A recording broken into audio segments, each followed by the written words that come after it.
Hello, everyone. Thanks so much for joining me here today as we get to talk about one of my favorite subjects, comic books. My name is Jose. I love comic books. I love talking about them, and I love sharing them with you. Feel free to follow me on social media if you would like. Links are in the description below. I've also posted a link to the Marvel fan site that I have plot synopsis and character bios for these issues. Today, we're going to be looking at Wolverines 3 and 4. However, I forgot to show you the back pinups of 1 and 2. So this is the back pinup of issue number 1, which is done by John Byrne. Absolutely wonderful here.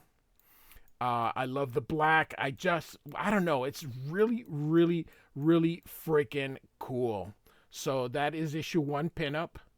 And of course, the issue 2 pinup by Bill Sienkiewicz here. And although it's kind of cool, not as cool as John Burns here, but a nice pinup nonetheless here.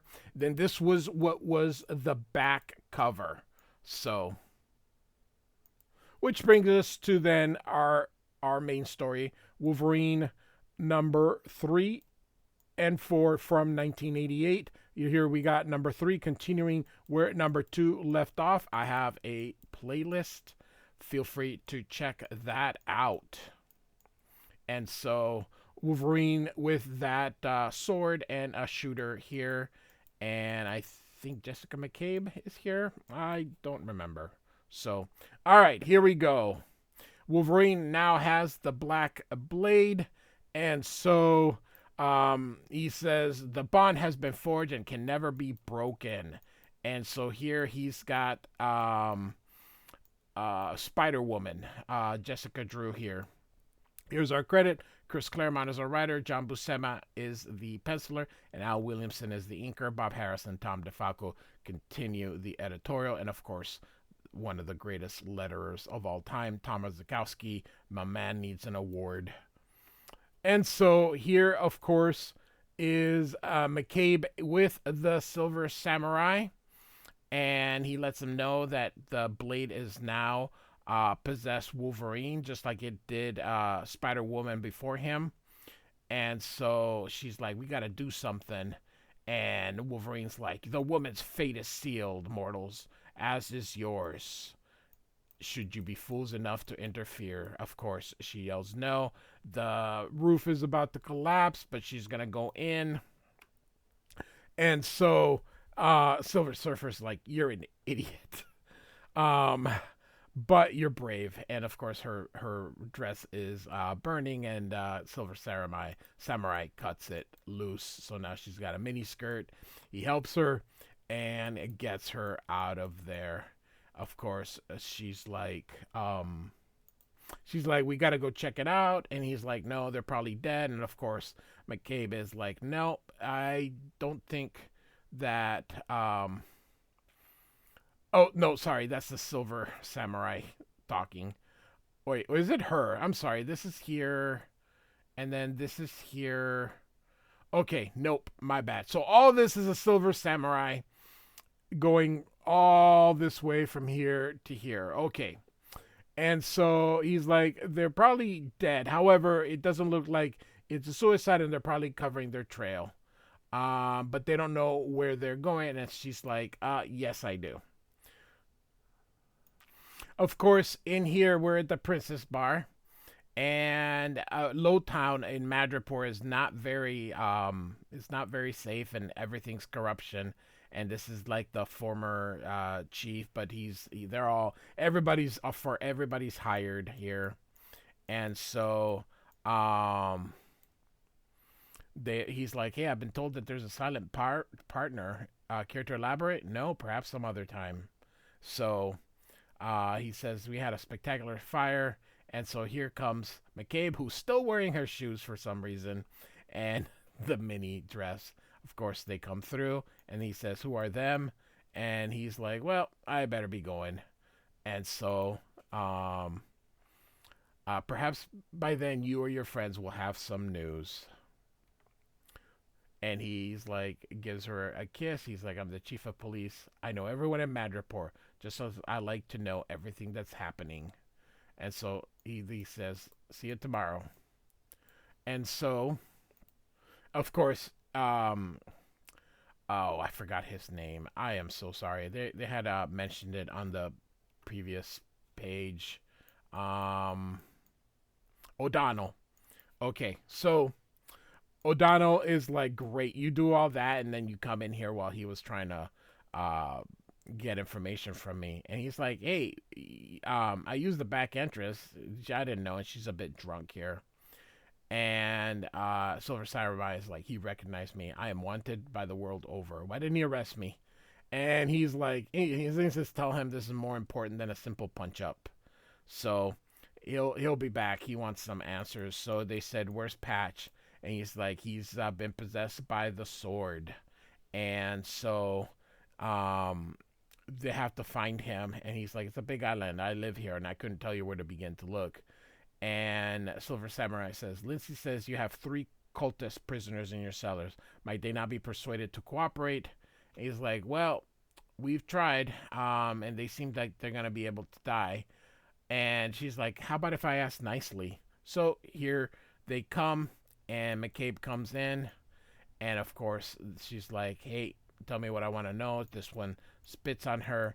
And so McCabe gets her here, cuts her out, and she goes, you need to be taught a lesson. And she's like, what the heck? Um, she's like, she's not fooling around. And so he is going to try to stop her. Samurai says no. And these guys aren't going to be able to defend her. And so she's going to start hitting her and doing all this thing. Of course, you can't see anything. And he's like, oh my God, I didn't know she had it in her. And just continue. And a scream. And then the knife. And she's like, that was fun. And giggles. And how about you next? So he's like, no, I'll talk. And so he gets her out of there. He's like, you've done your part. And she's like, oh, poo. And so they leave and said, you heard the lady. You want to save yourselves? Tell me. And see, he's like, I can't believe you did that. And then she's like, it wasn't real. It was all stage and makeup and all that. And of course, she basically fooled them into thinking that she had hurt the lady. So she's back, and here's the Silver Samurai doing his practicing stuff here. So he's also a mutant. He also has a mutant power. So I'm kind of skipping over a lot, but again, feel free to use that website. You can get all sorts of stuff. And so as they talk, O'Donnell comes down, says, "I know where it is," and so they're gonna head down. They have a hideout in the middle of nowhere. So, and he says, "We've no time to waste. Ceremony's keyed to the full moon, and the last one of this month is tonight. Actually, there's only one full moon per year. The moon is never completely full, only except once a year. It's mostly full a couple of nights, but it's full only one night. So, all right." And so they're going through. O'Donnell's gonna go through, and they're like, "You stay behind, Lindsay, and I will go." And so he wants O'Donnell to stay behind, and he's like, "Jessica knows you, and she'll follow you without hesitation, so that she doesn't go in. She's not really one of those like I'm ready to go kind of people." So O'Donnell gives her the gun and says, "Hey, point and shoot." If only it was that simple. So, all right, he's like, "You'll do fine." So here they come. Here are the cultists, and he's like, "It's time to prevent Patch from slaying Jessica, and that's your job. You must kill Patch before he kills your friend." Of course, Wolverine can't be killed, but that's okay. And so here comes Wolverine. He's in this, and here's Spider-Woman. That's who Jessica Drew is, the original Spider-Woman. And so she's getting ready to kill. And Jessica's going to strip. Okay, so that was Jessica on the cover. I thought it was McCabe because of the hair. So, all right. And he's about to. He's like, "Oh my God, I can't do this. I have to choose." And of course, he shoots, and Jessica is still down there, and everyone's like, "Oh my God, they killed him!" And Silver Samurai, they recognize him, and they're gonna attack. So we're gonna have a battle here. Uh, McCabe is gonna go to see Jessica, aka Spider Woman. Wolverine is like, "You dare! Most profane sacred ceremony." And she's like, "I can't believe I shot you in the head." Well, he was wearing a stuff, plus, he's Wolverine. And so Silver Samurai stops him. And so here we go. Gonna have a fight. So Chris Claremont likes to add just a lot of context, but we're not really missing anything important. Jessica's still there. And of course, he's like, "Oh my God, what if he loses?" And so she's gonna shoot him again. And throws his sword at her and just takes the gun out, and he's like, "I need to get rid of you." And so Silver Samurai tries to stop him, and he's like getting hit. He's like, "Oh my God, this guy's gonna destroy me." So here comes Wolverine. After he beats the samurai, he's gonna kill both of them, and he's all of a sudden is not able to, and Wolverine kicks him out. He's like, "I won't be anybody's slave," and he falls down, and he's like, "Ah." And so Wolverine's back to normal, and just like that, he gets him, and the sword is there, and the Silver Samurai looks, and of course he gets it, and he's like, "The Silver Samurai has his blade of destiny," and he's like, "Nothing's happening, no changes in cloth or speech, you aren't possessed." And Silver Samurai is like, "Evidently not, as I hoped. The Black Blade has finally found its fated master, the warrior chosen for it by karma. Figures, Black Blade for black-hearted rogue." And so off he goes. He says, "Farewell. Fate's willing, we shall not meet again." And so he saves them, and he says, "Nice shot. I'm glad I missed. Ha. I'm glad that was a thick mass and the thicker skull beneath. Been a heck of a night, ladies. Let's go home and celebrate the dawn." And so next issue, Bloodsport, which we'll do in just a second. But we've got the gallery for today by Kevin Nolan. Absolutely wonderful. Very, very nice. These were nice things that this series had. So this series was really, really cool. And introducing Roughhouse and Bloodsport. And here we have Bloodsport, and he's got Tiger, and here's Roughhouse. Roughhousing poor Wolverine. John Buscema and Al Williamson are the cover artists. Beautiful cover. Rest in peace, both of them. So we're in Lowtown in Madripoor. I have a Wolverine playlist. Feel free to check that out. And they're after this individual here who falls in this puddle, and he's hoping to hide, but of course, here comes Roughhouse, who enjoys this stuff. He's still trying to get away. His chest hurts, and now he's like, "Oh, I'll pay any price. I beg you, spare me." But this is Bloodsport here, and he goes, "We are men of honor, creatures of duty.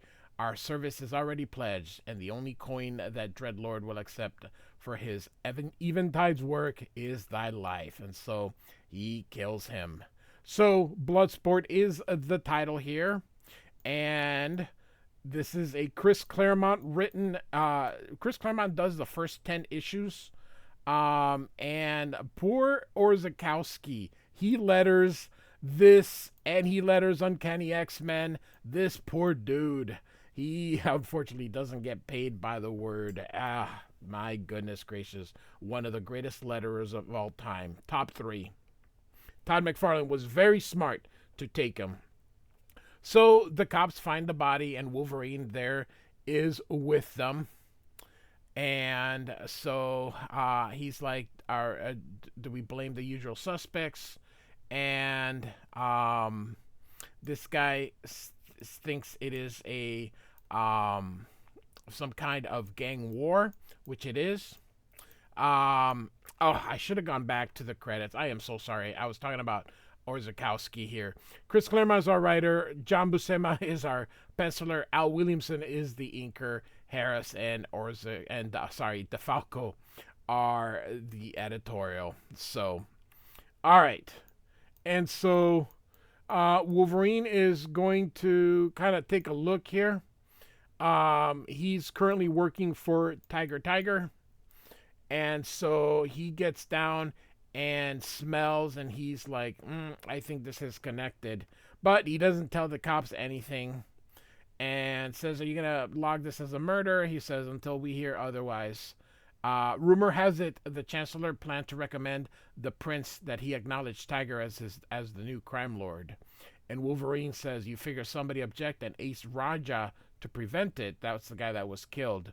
And he says, a plausible scenario and a dangerous one. Even the most powerful men would not dare assault the prince's household without sanction. This is a time, my friend, when ambition runs hot as a fever. And so I love how they're showing the fog. This is beautifully done.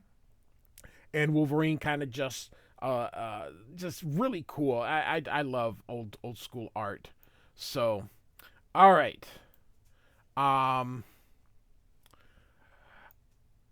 Here we go. So now we're going to go to Roughhouse and Bloodsport, dealing with this guy here. And they're threatening him here. They're like, when he drops you, you'll either be dead or alive. Take your choose. And so he says he's Archibald Corrigan, proprietor of South Sea Skyways, which is, of course, when they are. And they're saying, hey, there's a new order in Madripoor. And, quit working for Tiger and work for us instead, or for the person that they're hired, or die. And so Bloodsport puts his hand in there and puts his instead and says, no, fly no more for the Tiger. She's done. And so he says, your heart now belongs to me. So now Wolverine is investigating. This is his patch. He's not using his regular costume that he uses on X-Men. He's using a different one. And so he's looking around and investigating, using his scent to get into this luxurious room here. And he, of course, picks that up and smells it. And so that's going to take him to this hotel here. And you can see, I love this here. Just absolutely beautiful. And it's Karma, if you remember from the New Mutants. Again, I have a playlist. I have an X-Men playlist. X-Factor, Excalibur, Wolverine, you name it, I got it. Feel free to check those out. And Wolverine says, Karma, not a move, girl, not a sound. And if you try to use your powers to possess me, you'll be dead before that thought can become action. And so Wolverine asks, this suite rented to General Gien Gok Koi, who is he? And she says, my uncle, but who are you? And how is it you know me? She knows who Wolverine is. My goodness gracious. Oh, well, I guess she's not looking back, so she doesn't recognize him. My bad. Okay, and so my business. What is it in Madripoor?